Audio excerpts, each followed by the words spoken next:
El Malei Rachamim Shochen Bameromim. Master of compassion, God of compassion, send your blessings to Muhammad Ali, and send your blessings to all who mourn for him, and send your blessings for all the millions and millions of people who mourn for him all over this planet. Amen. I come here speaking as a representative of American Jews, and to say that American Jews played an important role of solidarity with the African American struggles in this country, and that we today stand in solidarity with the Islamic community in this country and all around the world.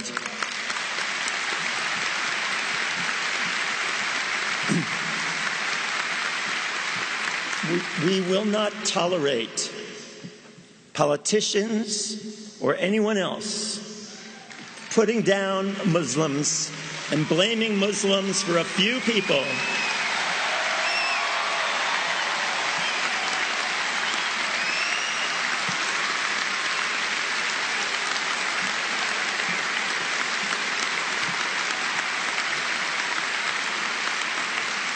We know what it's like to be demeaned. We know what it's like to have a few people who act against the highest visions of our tradition to then be identified as the value of the entire tradition. And one of the reasons that we in Tikkun magazine, a magazine of liberal and progressive Jews, but also an interfaith magazine, have called upon the United States to stand up to the part of the Israeli government that is oppressing Palestinians, is that we as Jews understand that our commitment is to recognize that God has created everyone in God's image and that everyone is equally precious, and that means the Palestinian people as well as all other people on the planet.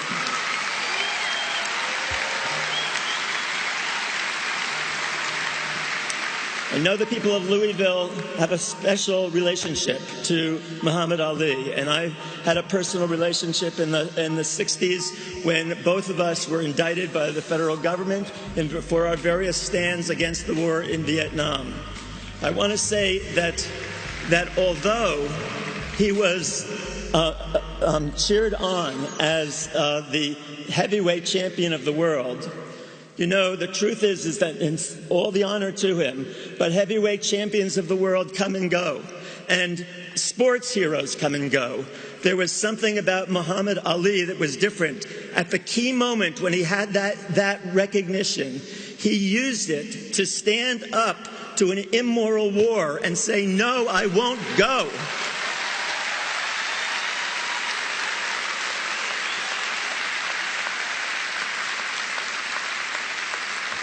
And it's for that reason that tens of millions of Americans who don't particularly care about boxing about Muhammad Ali, because he was a person who was willing to risk a great honor that he got and a great fame that he got to stand up for the beliefs that he had, to speak truth to power when the rest of the people around him said, no, you're going to lose your championship. And it was taken away from him for 5 years.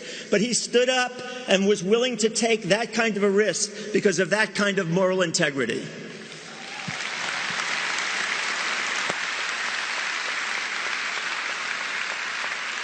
So I want to say, how do we honor Muhammad Ali?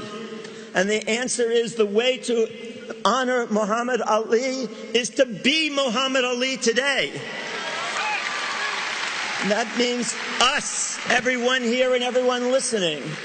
It's up to us to continue that ability to speak truth to power.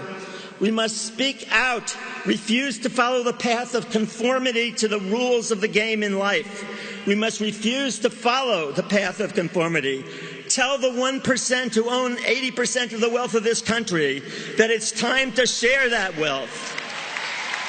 Tell the politicians who use violence worldwide and then preach nonviolence to the oppressed that it's time for them to end their drone warfare and every other form of warfare, to close our bases around the world, to bring the troops home, Tell those who created mass incarceration that it's time to create a guaranteed income for everyone in our society. Tell judges to let out of prison the many African Americans swept up by racist police and imprisoned by racist judges.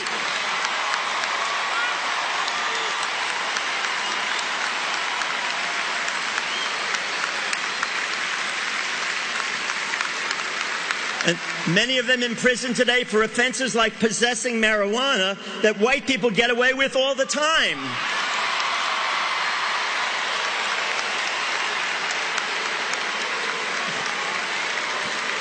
Tell our elected officials to imprison those who authorized torture and those who ran the big banks and investment companies that caused the economic collapse of 2008.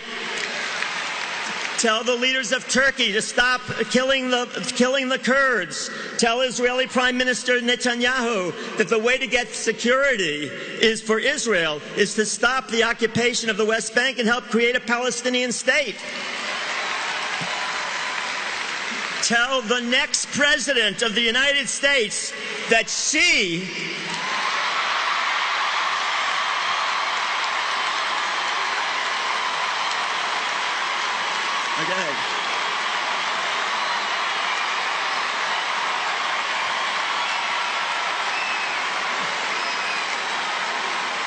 Tell the next president of the United States that she should seek a constitutional amendment to make all national and state elections funded by Congress and the state legislatures and all other sources of money be banned, including money from corporations, from individuals, all other money, make it all public funding.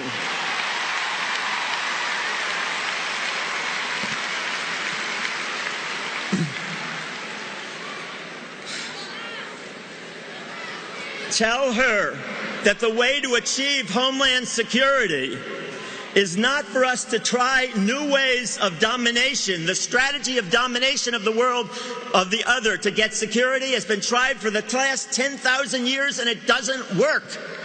The way to get security is for the United States to become known as the most generous and caring country in the world, not the most powerful. And we can start with a global and domestic Marshall Plan to once and for all end global and domestic poverty, homelessness, hunger, inadequate education, inadequate health care. So I want to, as chair of the Interfaith Network of Spiritual Progressives, by the way, spiritualprogressives.org, come and join us, spiritualprogressives.org. I want to affirm our commitment to the well-being of all Muslims on this planet, as well as the people of all faiths and secular humanists as well. We wish to pay honor to Muslims of the world as they continue today the fast of Ramadan and join with them in mourning the loss and celebrating the life of Muhammad Ali, a great fighter for justice and peace.